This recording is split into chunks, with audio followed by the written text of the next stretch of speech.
Hello guys, welcome back to my channel blissful Bindu. So ఇవాళ నుంచి నేను ఒకటి స్టార్ట్ చేయాలనుకుంటున్నాను. 30 days learn English with me. Welcome to day 1 of learn English with me. Daily 3 words నేర్పిస్తాను అనమాట. So HASTE, Heist. Heist అంటే తొందరపాటు. అంటే మనం త్వరగా ఏదైనా తొందరలో చేసేస్తాం కదా, హేస్ట్ అంటే తొందరపాటు అని అర్థం అనమాట. హీడ్స్, next word is హీడ్స్.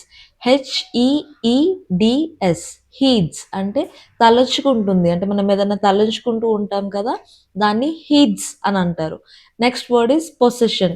POSSESSION, possession అని అంటే స్వాధీనపరుచుకోవడం అనమాట. దేన్నైనా స్వాధీనపరుచుకుంటే దాన్ని పొసెషన్ అని అంటారు. సో మళ్ళీ ఒకసారి నాతో రిపీట్ చేయండి.